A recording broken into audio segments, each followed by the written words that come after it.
अस्सलाम वालेकुम। Hello everyone. जैसे कि हम सब लोग जानते हैं कि सेकेंड वेव अब विदर ऑफ हो रही है, डाउनफॉल हो रहा है सेकेंड वेव का। और इस सेकेंड वेव में इंडिया में काफ़ी जाने जा चुकी हैं। हम बहुत सारे अपने लोगों को खो चुके हैं। और इतने में ये भी सुनने में आ रहा है कि थर्ड वेव भी अब आने के लिए तैयार है और इसमें जो है बच्चे ज़्यादा इन्वॉल्व हो सकते हैं। तो ये कहाँ तक सच है और हम इसको कैसा अवॉइड कर सकते हैं, आज हम डिस्कस करेंगे। बहुत सारे लोगों का, स्पेशली एपिडेमोलॉजिस्ट का ये कहना है as per the experiences from the other countries कि थर्ड वेव आएगी और वो अराउंड अगस्त में स्टार्ट हो सकती है। सितंबर सेकेंड वीक में इसका पीक हो सकता है और फिर अक्टूबर नवंबर दिसंबर में इसका डाउनफॉल होगा। मगर ये ज़रूरी नहीं है कि ये इनेविटेबल है, हम इसको आने से बचा सकते हैं अगर हम कुछ एहतियात बरतेंगे तो।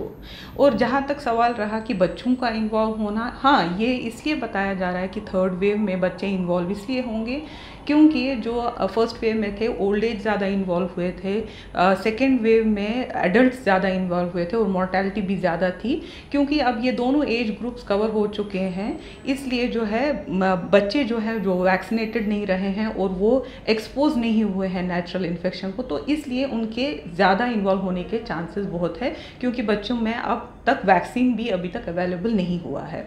बट ये नेसेसरी नहीं है कि सिर्फ बच्चे ही इन्वॉल्व होंगे, इसमें हर एज ग्रुप में थोड़े थोड़े इन्वॉल्व हो सकते हैं, मगर बच्चों में ज़्यादा देख सकता है कि because that's a susceptible age group. अब हम बात करेंगे कि हम इस थर्ड वेव को आने से कैसा बचा सकते हैं। सिंपल 5 तरीके हैं, कोई नई बात नहीं है जो आज तक हम नहीं करते आ रहे हैं। नंबर 1 ये to follow a COVID appropriate behaviour. जो हम एक बार हम पछता चुके हैं कि सेकेंड वेव से पहले हम अपना कोविड अप्रोप्रिएट बिहेवियर फॉलो करना छोड़ दिए थे, तो अब क्योंकि ये बोला जाता है कि being forewarned is being forearmed, तो अपने आप को आर्म रखिए by COVID appropriate behaviour, by washing your hands frequently, by wearing a mask whenever you step out and maintaining a social distance. Second बात ये रहेगी, प्लीज़ क्राउडेड प्लेसेस को avoid करें जितना हो सके उतना। आप क्राउडेड प्लेस जैसे कि शॉपिंग्स क्राउडेड एरियाज़ में या गैदरिंग्स जो है, लार्ज गैदरिंग्स जो है, ये अगर अवॉइड करेंगे, स्पेशली अपने बच्चों को इन जगहों पे नहीं लेके जाएंगे, तो इससे भी थर्ड वेव आने से बच सकती है। नंबर 3 है आपका वैक्सीनेशन लेना। ये बहुत ज़्यादा इम्पॉर्टेंट है क्योंकि यहाँ पे मैं डिस्कस करना चाहूँगी कि एक हर्ड इम्यूनिटी, मतलब अगर हम चाह रहे हैं कि हमारी ज़िंदगी प्री पैंडमिक एरा में वापस चले जाए, जहाँ पे हमको मास्क इस्तेमाल करने की ज़रूरत नहीं है, हम खुला फिर सकते हैं, घूम सकते हैं, तो हमको हर्ड इम्यूनिटी का सहारा लेना पड़ेगा। हर्ड इम्यूनिटी क्या है? जहाँ पे 70% of the population of a country में जो है antibodies against corona virus develop हो गए होंगे। 70% का मतलब अराउंड इंडिया में 1.35 बिलियन आबादी है, तो इसमें अराउंड 100 करोड़ लोगों को वैक्सीनेटेड होना चाहिए, तभी जाके ये 70% ऑफ द पॉपुलेशन कवर हो जाएगा।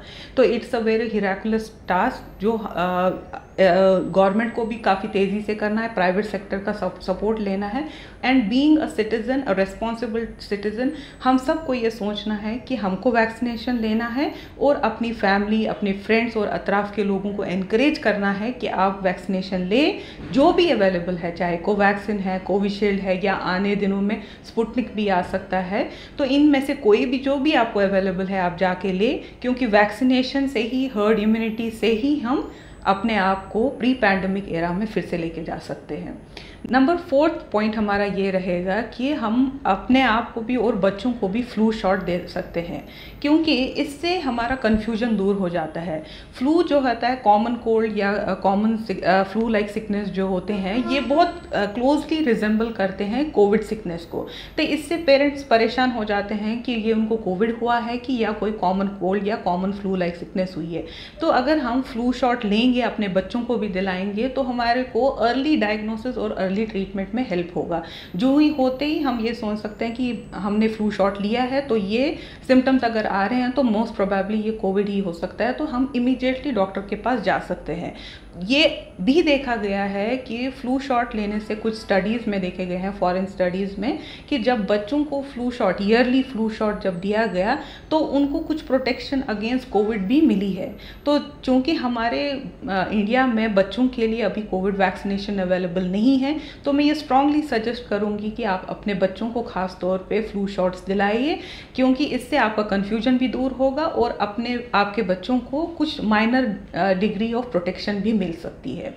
लास्ट पॉइंट मैं ये बताऊंगी कि आपको अपने आप को इमीडिएटली ये अलार्म करना है कि ये कोविड हो सकता है। आपके बच्चे के सिम्टम्स को आपको मॉनिटर करना है, ये कोविड हो सकता है, और जितना जल्दी आप एक डॉक्टर को बताएंगे और इसका डायग्नोसिस और ट्रीटमेंट करेंगे, उससे उतना जल्दी ही इसका प्रोग्रेशन बच सकता है। ख़ास तौर पे बच्चों में अगर जो ही आपको दिख रहा है कि फीवर है, नॉजिया, वॉमिटिंग, या कभी कभी बच्चों की बॉडी पे रैशेज आते हैं, या बच्चा लेथार्जिक हो जाता है, खेलना खाना पीना छोड़ देता है, तो आपको इमीडिएटली ये सोचना चाहिए कि ये कोविड हो सकता है। अपने उसको सेल्फ ट्रीट ना करें, किसी डॉक्टर से आपका राब्ता कायम करें, उसको बच्चे को दिखाए और इमीडिएटली इसकी टेस्टिंग कराए। टेस्टिंग के बाद डायग्नोसिस सही रहेगा तो ट्रीटमेंट भी सही रहेगा। अगर प्रॉपर टाइम पे ट्रीटमेंट ले रहा है तो ये देख रहे हैं कि जो फर्दर सीवियर इन्फेक्शन जो बच्चों में हो रहे हैं, जिसको हम मिस्क बोलते हैं, multi system inflammatory syndrome in child, जो काफ़ी डेंजरस देखा जाता है बच्चों में और उससे डेथ भी हो सकती है बच्चे से, तो प्रॉपर डायग्नोसिस और प्रॉपर वक्त पे ट्रीटमेंट होने से ये मिस्क में लैंड अप होने से बच सकता है। तो ये 5 चीज़ों का अगर हम ख्याल रखेंगे कोविड थर्ड वेव आने से पहले, तो हम ये देख सकते हैं कि शायद इंडिया में थर्ड वेव नहीं आए और हमारे बच्चे भी और हम भी खुद भी काफ़ी सेफ रह सकते हैं। अगले वीडियो तक के लिए अल्लाह हाफिज़, स्टे सेफ।